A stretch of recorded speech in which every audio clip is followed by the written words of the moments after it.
am Kristen, a clerk here at Creighton County Public Library and an amateur genealogist.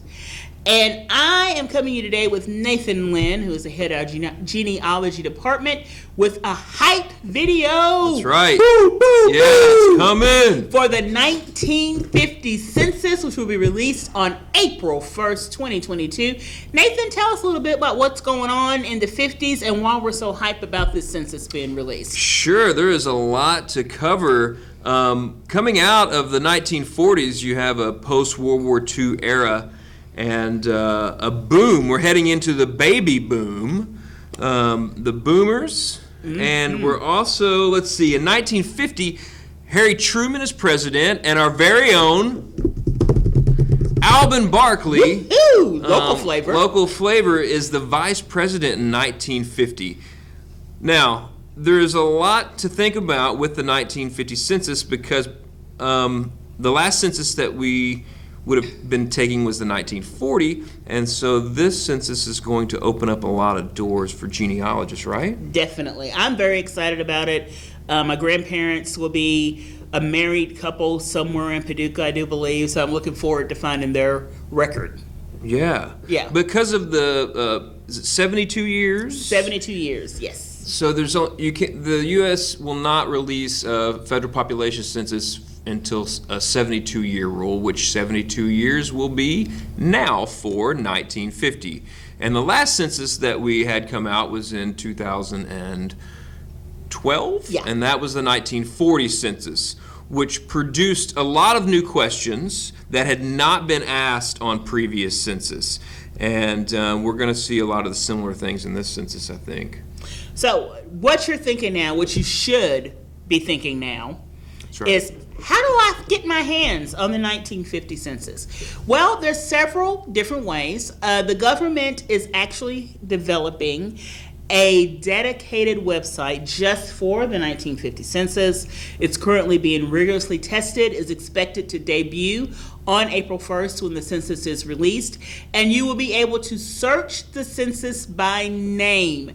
If you've gone to archives.gov and looked at the census information they have, 1940, for example, you can narrow it down to a street, but you couldn't search a name. So this website, you'll be able to search it by name, and you'll also be able to download the full data set, but I am currently trying to talk Nathan out of doing that for the library. He's mentioned it way too many times for my comfort. It would be a large file to host.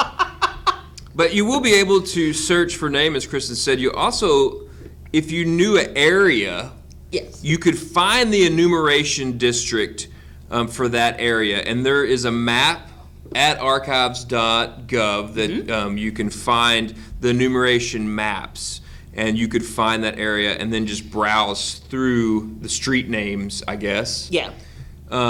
Another thought would be, as we are preparing for the 50 census release, that if you don't know where a family member or person you're looking for might have lived, you could start looking through old city directories from the 50s. We have a lot of them here. We do, and if we don't, there's some on numerous sites online that we host access to: Ancestry, Heritage Quest, Fold3, etc. So you could try to find those earlier, so when the census does come out, then you would have those areas that those people lived in, and you might be able to find them that way as well. Now, we're going to speculate a little bit because we don't quite know what the data is going to look like. We don't know what the website looks like. We don't even know the name of the website yet. That's going to be released on the 1st at archives.gov. I do know that if you use some of the other genealogy sites to pull up this information, Ancestry is saying they will have it fully transcribed by the end of the summer. I presume that'll also affect Heritage Quest, which you can get from the library as well. You can also get to Ancestry for free here in our local family history department. Family Search is asking for transcribers to help them make this information available to everyone for free via their site. So if you're interested in that, you can go to familysearch.org and sign up to do that as well. The 1950 census, we're going to go over just a couple things real quick. Some of the questions that were asked on the census. Sure. We have a very similar setup to the 1940 census, as we were talking about. And this was the last census where a person came to your house Okay. to write down your information. I was wondering about that, how this was taken. Yeah, so Okay. the census are done every 10 years, right? So in 1940, people came to your house or your property and asked these questions. The enumerator did. That's what the person is called. And they would write these down in big books. And then in 1950, the same thing happened. And then 1960, they go to mail-in, I believe. So this is the last census we have where someone was actually writing your information down. This is the 17th census, right? And this one has about the same questions as the 1940. I think there's 20 main questions. Is that correct? That sounds about right. Yes. And they vary from all kinds of things. We have age, Yep. your Age, your address, name, head of household or your relationship thereof. let's see, if you're married, your race, your sex, what else? And what if you're over a certain age? They really want to know what you're doing for work. Oh, when yeah. you last worked, how long you worked, what you're making while you worked. I was reading through these, and there's five of these questions are, did you work last week? If you did not work last week, why not? why not?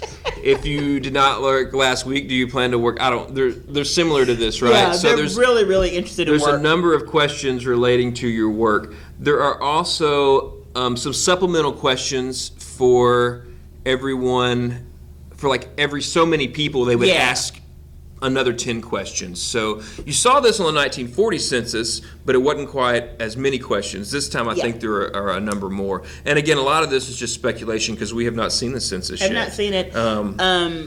I'm very excited to see it. That's why Yeah. we did a hype video. Dang it. I am very excited as well. It really gives a snapshot into our nation's population at the time, and for genealogists and archivists and researchers and just the general public to have access.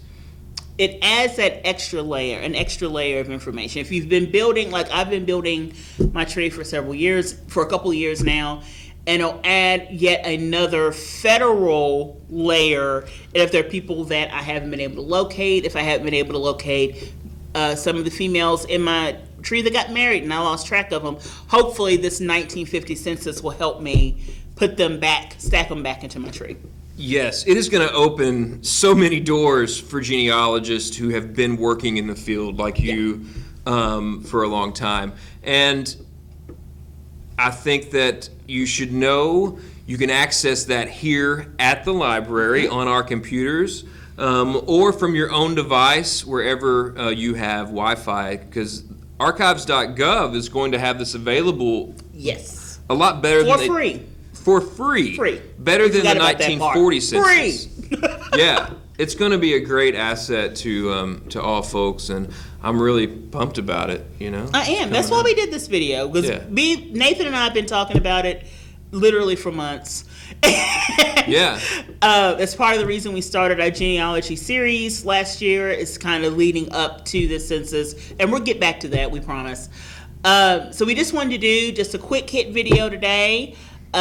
Tell you about the census and get excited about it. Get out there, get on archives.gov. Also, keep it tuned to our Facebook page, our Instagram. Nathan is all ready to give you the information you need as soon as we know it to help you search and find this information. That's right. We hope to see you again soon, maybe next month with an updated video, and we'll hopefully be able to explore these topics a little more with absolutely. the 1950 census. Once we get our hands on it. Yeah. Thank you guys and have a good afternoon. Peace.